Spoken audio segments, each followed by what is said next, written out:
एक पिता की दर्द भरी कहानी। एक गांव में एक छोटा सा बच्चा था। उसके पिता तो थे, लेकिन माँ की मृत्यु हो गई थी। पिता सारा दिन काम करता और अपने बेटे को पाल पोस कर बड़ा करता है। वह सारे सुख अपने बेटे को दे देता है जो एक माँ दे सकती थी। उस पिता ने कभी कुछ नहीं मांगा, सिर्फ इतना ही मांगा कि मेरे बेटे को कोई परेशानी ना हो। दिन दिन बीतते गए। बेटा पढ़ लिख कर अच्छा जॉब भी करने लगता है और वह शहर में रहने लगता है। कुछ दिन बाद वह अपने पिता से मिलने आता है और कहता है, पापा, मुझे कुछ पैसे की ज़रूरत है। मैं चाहता हूँ कि शहर में ही ज़मीन लेकर अपना घर बना लूँ। पिता इस बात को सुनकर बहुत ही खुश होते हैं। सोचते हैं कि मेरा बेटा है, एक ना एक दिन नाम मेरा करेगा। जिंदगी भर की बचाई हुई पूंजी को निकाल कर अपने बेटे को दे देते हैं। बेटा शहर चला जाता है और उन पैसों से अपना घर बना लेता है। पिता इधर इंतज़ार करता रहता है कि मेरा बेटा फिर से आएगा, एक ना एक दिन तो मेरे पास पास आएगा ही। जाएगा कहाँ? उसके पास अब कोई नहीं जाता था, क्योंकि ना ही अब उस पिता के पास पैसे थे और ना ही रहने की जगह थी। कुछ दिन बाद बेटा फिर लौट कर आता है और अपने पिता से कहता है, पापा, अब आप दादाजी बनने वाले हैं। पिता को बहुत खुशी होती है। इस बात को ले सुनकर वह कहते हैं, तो मुझे मेरी बहू और पोता से कब मिलाएगा? बेटा कहता है, बस पापा, थोड़े दिन और।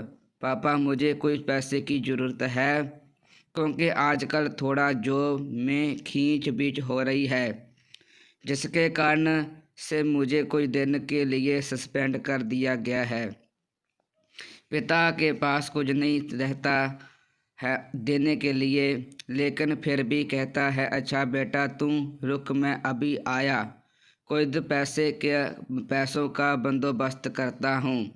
पिता बाद में अपने दोस्त राजू से कुछ पैसे उधार लेकर अपने बेटे को दे देता है और बेटा पैसे लेकर शहर चला जाता है। बरसों गुजर जाते हैं। पिता सोचते हैं कि मैं तो अब दादाजी बन गया हूँगा।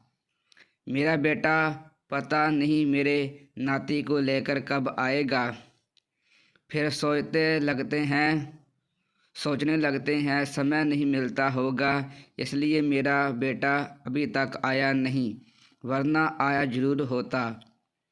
तब तक राजू दो तीन आदमी को लेकर उस पिता के घर पर आता है और कहता है कि आपके वादे के मुताबिक मैं पूरे 3 महीने बाद आया हूँ अपने पैसे ले जाने। पिता कहते हैं, मेरे पास पैसे नहीं हैं देने के लिए।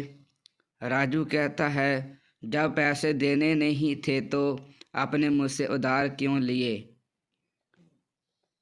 तभी पिता कहते हैं, ठीक है, रुको, मैं तुम्हारे लिए पैसे का बंदोबस्त करके आता हूँ। और वहाँ के नज़दीकी अस्पताल में चले जाते हैं। वहाँ जाकर अपना ब्लड डोनेट करते हैं और अपनी एक किडनी बेच देते हैं और उस राजू का कर्ज चुका देते हैं। किडनी बेचने के बाद इनकी स्थिति और भी खराब हो जाती है और वह उस राह में जी रहे होते हैं कि मेरा बेटा एक ना एक दिन आएगा जरूर। इस आस में जीते जीते एक दिन पिता की मृत्यु हो जाती है, परंतु उस बेटे को अपने पिता को आग देना भी नसीब नहीं हुआ। दोस्तों, एक पिता की दर्द भरी कहानी को पढ़ने के लिए धन्यवाद। आप भी अपने माता पिता को हमेशा खुश रखें। हमारी वीडियो अच्छी लगी तो प्लीज़ हमारे चैनल को सब्सक्राइब करें, शेयर और कमेंट ज़रूर करें।